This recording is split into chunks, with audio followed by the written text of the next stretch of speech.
La volonté de coopération au niveau sécuritaire s'est traduite récemment par des consultations entre les services de sécurité et de défense de la RDC et ceux des pays voisins, notamment du Burundi, de l'Ouganda et du Rwanda, dans le but de renforcer leur coopération contre les groupes armés opérant dans l'Est de la RDC. Ces initiatives soulignent la pertinence d'une approche régionale et holistique pour s'attaquer à la menace sécuritaire. Distingués membres du Conseil, à la lumière des constats que j'ai pu faire à ce stade, je puis vous assurer qu'il y a une opportunité importante pour nous attaquer aux causes profondes de l'insécurité. Il convient par conséquent de la saisir pour renforcer la coopération régionale afin de permettre aux populations de mieux bénéficier des richesses de leur région.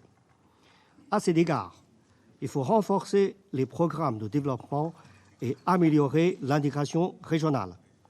C'est en saisissant cette corrélation entre, d'une part, une paix et une sécurité assurée, et de l'autre, un développement et une prospérité mieux partagées, que la région réussira à changer la donne qui demeure centrée sur la gestion des conflits.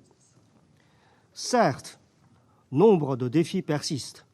L'insécurité qui résulte de la présence et de l'activisme dans l'Est de la RDC de groupes armés, tant étrangers que locaux, demeure une préoccupation majeure.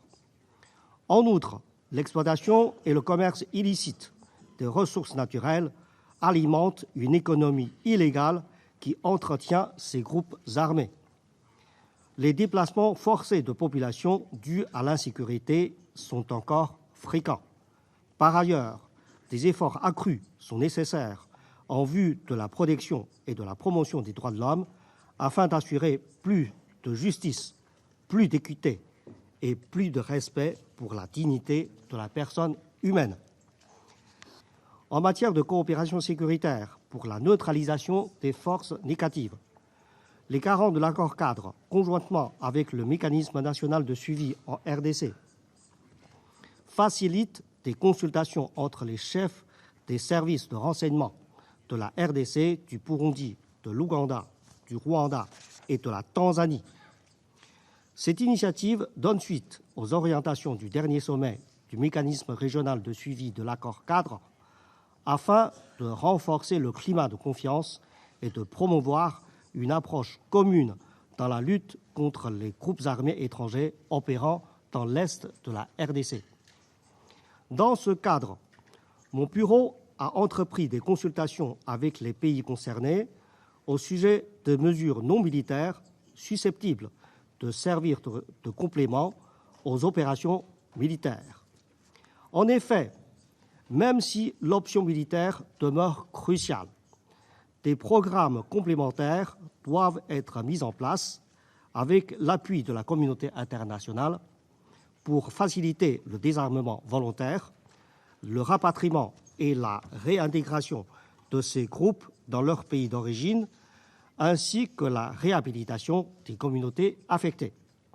En outre, des projets transfrontaliers générateurs d'emplois au profit des jeunes doivent être mis en œuvre.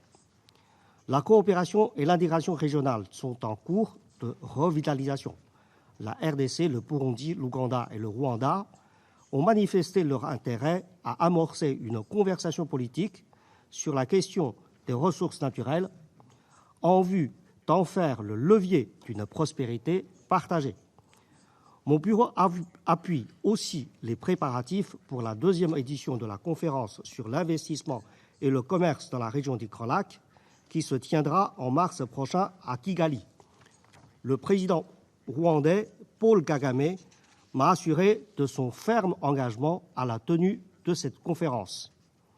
J'appelle les distingués membres du Conseil à soutenir cette initiative qui permettra de mettre en évidence le rôle du secteur privé dans la recherche d'une paix durable.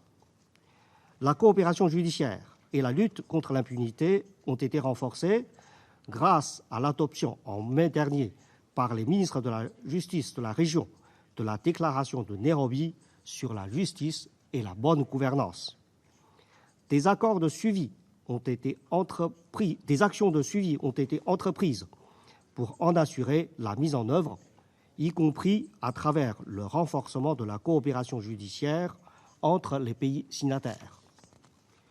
La promotion du rôle des femmes, des jeunes et de la société civile est l'une de mes priorités. Mon bureau, en partenariat avec ONU Femmes, l'Union africaine, Femmes West Africa et la CIRGL, mène des missions conjointes de solidarité et de plaidoyer pour la participation des femmes aux instances de prise de décision et au processus politique et de paix, mais aussi pour un renoncement définitif à la culture de l'impunité, surtout par rapport aux violences basées sur le genre. Mon bureau travaille aussi étroitement avec la société civile pour une approche concertée et inclusive en appui à la pacification et au développement de la région.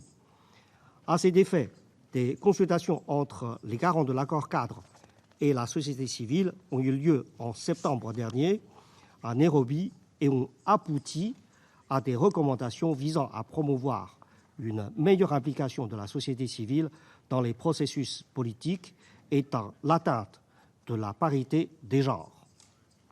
C'est le lieu de signaler que la RDC succédera à l'Ouganda à la tête du mécanisme régional de suivi de l'accord-cadre et que le prochain sommet du mécanisme se tiendra à Kinshasa. Monsieur le Président, distingués membres du Conseil, l'espoir est plus que jamais permis et nous devons redoubler nos efforts afin d'appuyer la région dans le changement positif qu'elle a amorcé.